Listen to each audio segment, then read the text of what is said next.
Bonjour à toutes et bonjour à tous, très chères auditrices et très chers auditeurs. J'espère que vous allez tous très très bien. En cette belle journée, nous allons entamer le quatrième épisode, donc sur le quatrième sujet. On va parler du projet LISA, donc le détecteur spatial d'ondes gravitationnelles. J'espère que cet épisode va vous plaire et qu'il va peut-être on va dire, vous conforter dans votre choix. Peut-être que c'est celui-ci que vous voudriez que je développe un peu plus. Eh bien, nous le saurons d'ici quelques semaines, je pense. Alors bien sûr, l'univers, il vibre sous l'effet des ondes gravitationnelles.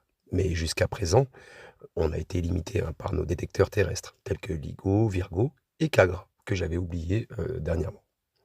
Ces instruments, ils ont révolutionné notre compréhension des trous noirs, mais leur portée reste contrainte par les bruits sismiques et atmosphériques de la Terre. Pour aller plus loin, l'Agence spatiale européenne, donc l'ESA, prépare LISA, le laser interférométeur Space Antenna. Donc c'est le premier observatoire spatial d'ondes gravitationnelles qui est capable d'ouvrir une nouvelle fenêtre sur l'univers invisible.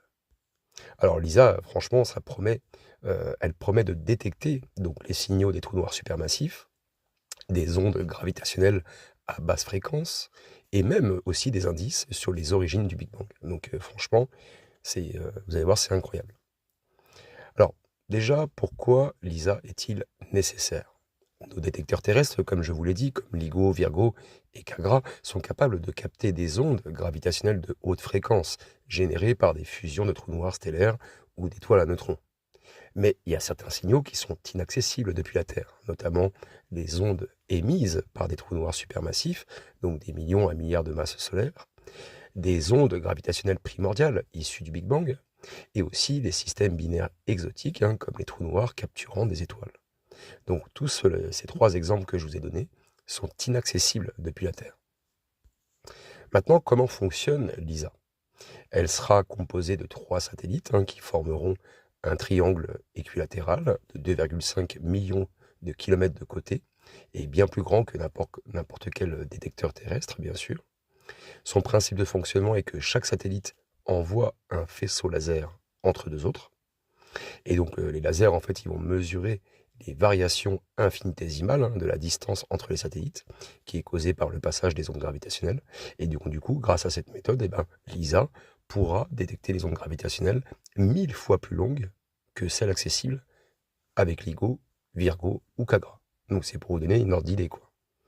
Cette technologie est incroyable. Bref, qu'est-ce que LISA va révéler sur les trous noirs? Déjà, va permettre d'explorer des nouveaux phénomènes gravitationnels. Donc la fusion des trous noirs supermassifs. Elle pourra capter les ondes gravitationnelles émises lors de deux trous noirs, en fait, lorsque deux trous noirs en fait supermassifs fusionnent.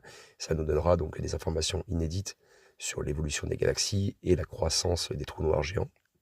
Ensuite, ça nous permettra la détection de trous noirs binaires cachés, parce qu'il existe probablement des centaines de couples de trous noirs supermassifs en orbite, l'un autour de l'autre, et donc LISA pourra les détecter des années avant leur fusion. Et le troisième point important aussi, c'est les trous noirs primordiaux et la matière noire.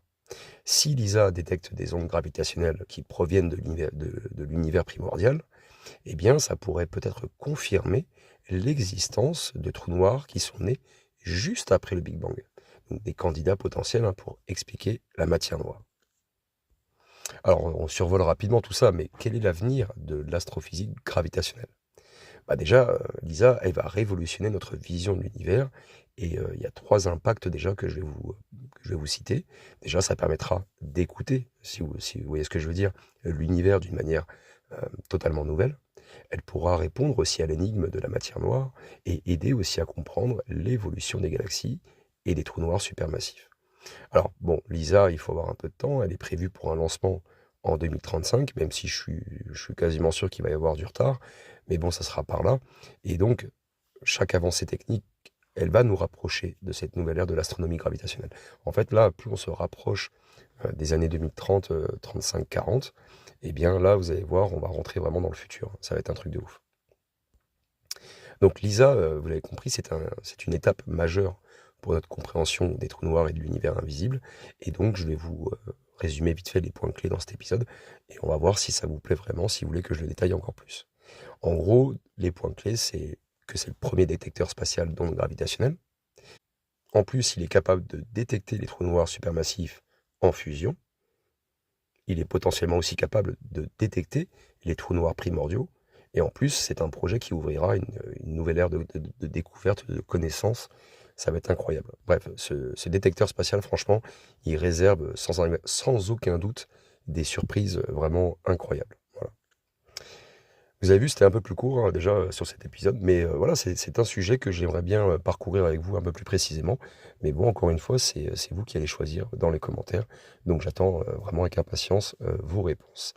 Dans le prochain sujet qu'on va aborder donc juste après, normalement, on va parler de la théorie des trous noirs chevelus. Alors franchement, vous allez voir, c'est quand même assez original.